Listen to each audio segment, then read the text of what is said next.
How many of you have children or are enough of a child that you might have read J.K. Rowling's Harry Potter series?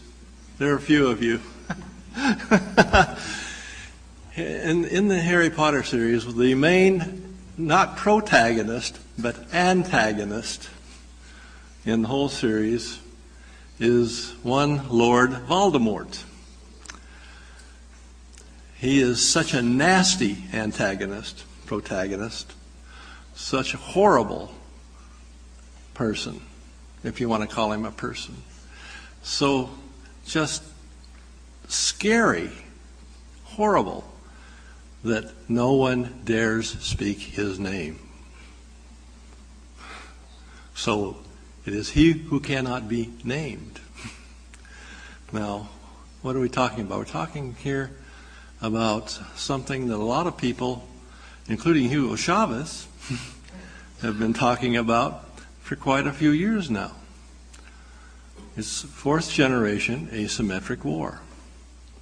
And whether we like it or not, whether we're prepared for it or not, or whether we want it or not, it's here, it's with us. We are dealing with it. We are engaged in a fourth generation asymmetric war. Now, what is war? War is the compulsion to accept the enemy's will. Compulsion. In the past, under the tradition of the Westphalian treaties and the so-called Peace of Westphalia, the idea was that war was between two nation states, or maybe an alliance of nation states against another alliance of nation states, but it was a nation state sort of thing. And furthermore, it was a military sort of thing. Flags flying, uniforms resplendent, crossing the sovereign borders of another country to take a province or a market or maybe the whole thing. But under current experience in particularly the last 20 or so years, we found that that's becoming more and more obsolete, and what is more and more in vogue is the fourth generation asymmetric war.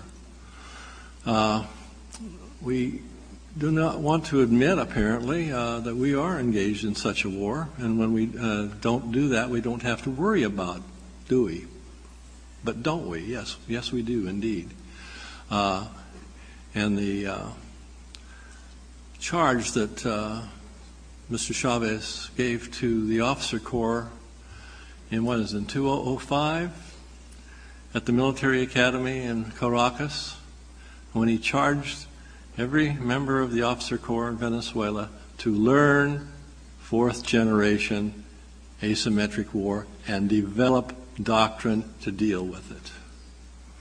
We are still stuck with Westphalia, pretty much, and our own thinking. And when we talk about defense, we talk about the uniformed forces crossing a sovereign border. But today, that's not happening. The last big confrontation of that nature, in Latin America anyway, took place when? Arturo? War of the Pacific, right? That was 100 years ago. But we have been engaged, whether we want to admit it or not, whether we like it or not, in a problem of fourth generation asymmetric war. What's the objective of fourth generation asymmetric war? It's not to crush another military organization or to destroy a nation's capability of fielding a military force abroad. The objective is to wear down, slowly but surely, the will of the targeted country for the purposes of, say that again? Gaining influence. And eventually, beyond gaining influence, and probably more, not just eventually, but in reality, the real objective is to compel that enemy to your will.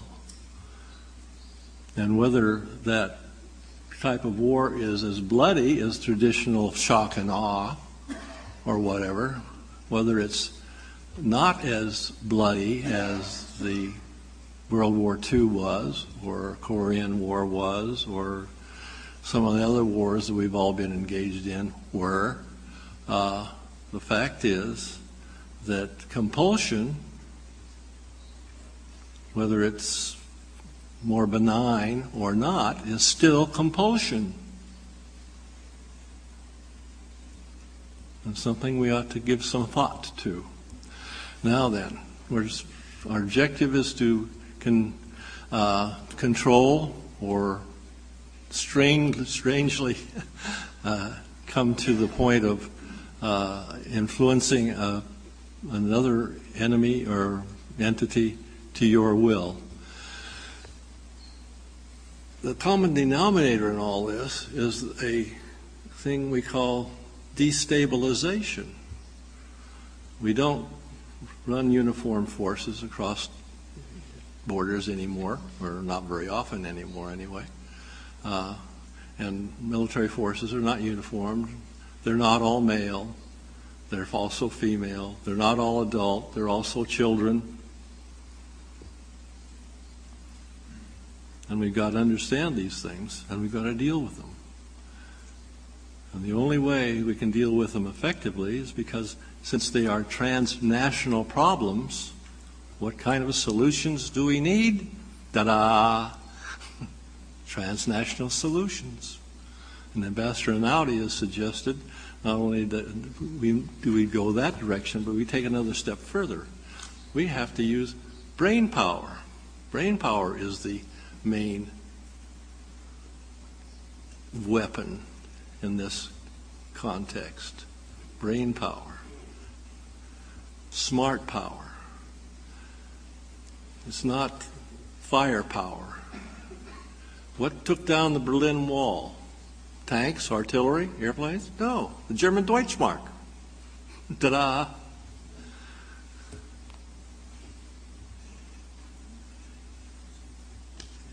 Destabilization can take many forms, and usually it's relatively benign. But again, we have the problem of compulsion. And it compulses us to where, and what happened is the idea of the creation of a failing state. That's the other word that we dare not speak. War and failing state. We don't want to use the term because we may be politically correct enough so that we don't want to offend anybody. But the fact is that in some of these states we've been talking about in Central America and elsewhere, a good portion of the country is not controlled by the state. And that's a definition of sovereignty, a definition beyond what has been talked about here. Sovereignty is the control of the territory and the people of a given recognized political entity. If the state doesn't control all of its territory, the question is who does? We use the term ungoverned territory quite often. We've sophisticated that a tad, and now we're calling it alternately governed territory. But the point is, it's not the state that's doing this. It's non-state groups, belligerent, violent, and kind of nasty like Lord Voldemort. And over a period of time, you create a failed state. And then you can, with that, you can step in and take control of that state. Not only take control of it, but go a little beyond, perhaps. And then what happens to the state? It just doesn't wither away. It still exists. Somebody's going to have to take care of it if nobody comes in and takes control of it and runs away with it. Haiti comes to mind. letting Haiti fail has been a terribly expensive process for the West. Other countries have been known to become criminal states, new people's republics. In a situation like this, it's the last man standing, no matter how badly he's been beaten, the last man standing is the victor. And it's a little dicey, and I know that there may be some problems with this. I'm taking too much, not enough time, but too much in any case. But here, a couple of words for our vocabulary for the next while.